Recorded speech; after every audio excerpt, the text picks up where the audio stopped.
And welcome back to NCBA's Cattlemen to Cattlemen as we continue to get insights from beef cattle producers into the concerns, challenges, and of course the strategies of success for U.S. beef exports.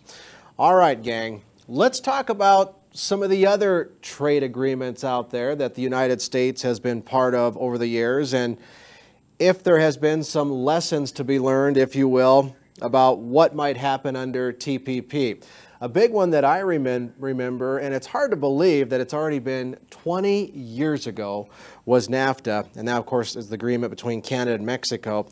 Renee, you know, talk about NAFTA from your experience and maybe what we've learned and certainly what was gained. You know, sitting in on APAC committee meetings with Secretary Vilsack, we've learned that over the years we did not get a level playing field in our previous trade agreements. And I think that's the big change that's coming on with TPP, is that we've learned from our lessons. We've learned things that were supposed to be beneficial that ended up biting us in the rear end.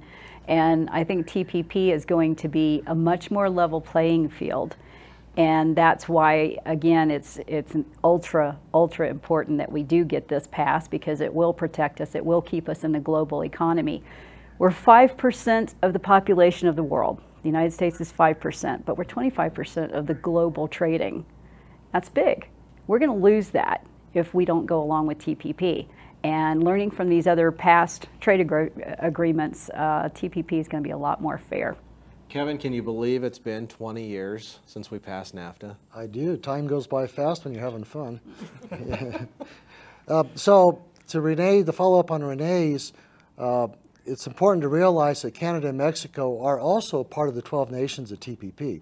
And so signing that agreement levels the playing field for everybody, all 12 countries, and that's hugely important.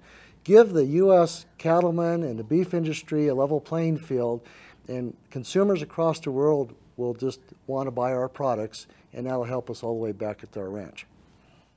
Russell, to follow up on NAFTA, and when we talk about Canada and Mexico, right now that consistently they're in the top 5 in terms of an export destination for U.S. beef and a good trading partner. And the Pacific Northwest and Washington State, we see a lot of Canadian cattle come in. We import a lot of live and finished fed cattle into our plants and our feedlots in Washington State, which are then processed. We have the opportunity to export that product through our seaports or in other parts of the country. The Canadian trade is similar to a horseshoe, where we see a lot of live animals come in the western half of the United States, and the central part of the country is sending box product up into central and eastern Canada. So it's a good working relationship.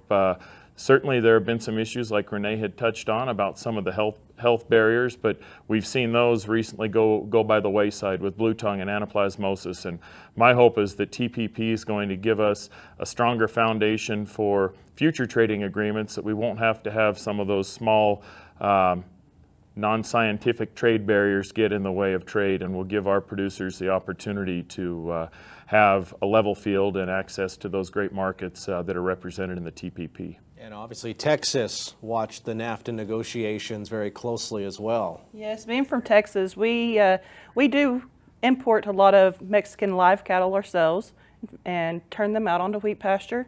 So in turn, we're importing those live cattle then from Mexico.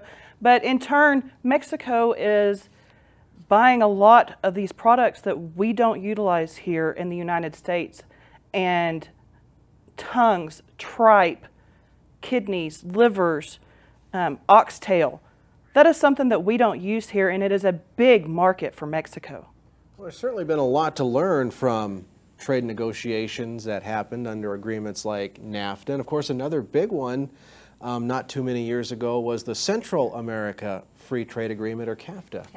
CAFTA's been it's been very effective, and most recently, Russell, is South America. We have just opened up markets for live cattle with Ecuador, Peru, Bolivia, Colombia, and these are some really viable markets that want live animal, they want embryo semen. They've been getting some of that, but these are some brand new markets that have just opened up and emerged. And again, these are you know, these are other opportunities for our cattle producers. You know,